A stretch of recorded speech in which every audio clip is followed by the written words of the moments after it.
وہ شکل سے شریف گھر کی بیٹی لگ رہی تھی۔ میں پاس گیا، میرے قریب ہو کر بولی، چلو گے صاحب؟ میں نے پوچھا، کتنے پیسے لوگی؟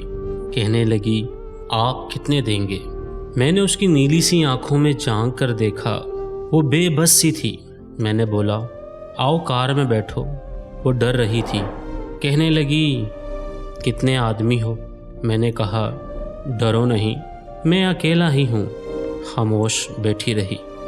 پھر کہنے لگی، آپ مجھے سرگڑھ سے اذیت تو نہیں دو گے نا؟ میں مسکرایا، بالکل بھی نہیں۔ پھر اس نے ایک لمبی سانس بھری۔ آپ میرے ساتھ کوئی ظلم تو نہیں کریں گے نا؟ آپ چاہے مجھے 500 کم دے دینا، لیکن میرے ساتھ برا نہ کرنا پلیز۔ وہ بہت خوبصورت تھی، معصومیت اس کی باتوں سے ٹپک رہی تھی۔ پھر بھی خدا جانے وہ کیوں جسم بیچنے پہ مجبور تھی۔ وہ نہیں جانتی تھی کہ میں کون۔ میں نے پوچھا، کھانا کھایا ہے؟ کہنے لگی، نہیں۔ میں ہوٹل کے سامنے میں نے کار روکی۔ ہوٹل والا مجھے جانتا تھا۔ اس نے جلدی سے کھانا پیک کیا اور مجھے دیا۔ میں کار میں آ کر بیٹھ کر ڈیرے کی طرف چل دیا۔ چوکیدار نے دروازہ کھولا۔ میں نے کار پارک کی۔ رات کے 11 بج رہے تھے۔ وہ مسلسل میری طرف دیکھے جا رہی تھی۔ میں نے کھانا پلیٹ میں ڈالا، اسے کہا، ہاتھ دھو لو۔ وہ کہنے لگی، میں نے نہیں کھانا۔ میں نے پیار سے کہا، ڈرو نہیں، کچھ نہیں ہوگا۔ وہ ہاتھ دھو کر آئی، میرے سامنے کرسی پر بیٹھ گئی اور کھانا کھانے لگی۔ جب کھانا کھا لیا تو کچھ کھانا بچ گیا۔ کہنے لگی، یہ میں گھر لے جا سکتی ہوں؟ میں مسکرایا، بالکل بھی نہیں۔ وہ چپ ہو گئی، برقع اتارنے لگی۔ میں نے کہا، رک جائیں، میرے پاس آ کر بیٹھ جائیں۔ وہ حیران تھی، میری آنکھوں میں دیکھ کر بولی، جلدی سے اپنا کام کریں، مجھے واپس چھوڑ آئیں۔ میں نے کہا، نہیں۔ پوچھوں گا، کیوں کرتی ہو ایسے؟ کیوں بیچتی ہو جسم؟ بس اتنا کہوں گا، چھوڑ سکتی ہو کیا یہ سب؟ وہ میرے چہرے کی طرف دیکھنے لگی۔ آپ پاگل لگ رہے ہیں مجھے۔ میں نے اس کی آنکھوں میں دیکھا۔ ہاں، پاگل ہی ہوں میں، سب پاگل ہی سمجھتے ہیں مجھے۔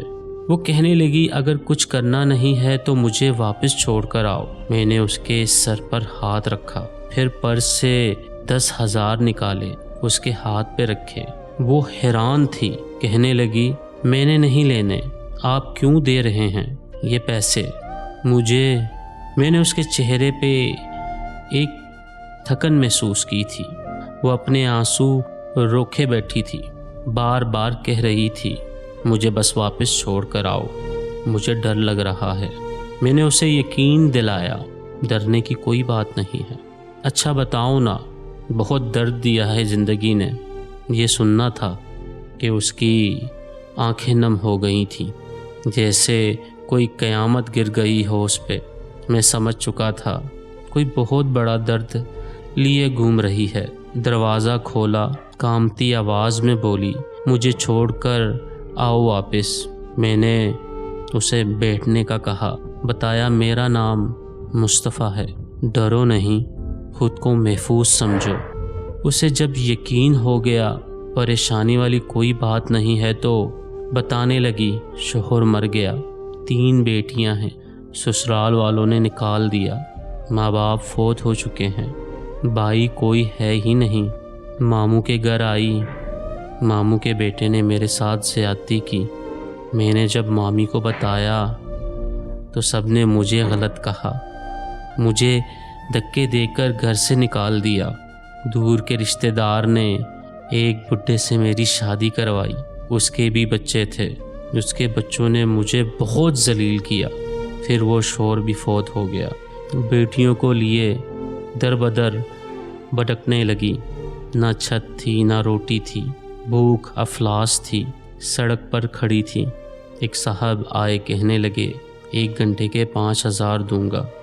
نہ چاہتے ہوئے ماں کی ممتا، حالات کی ستائی ہوئی، کیا کرتی؟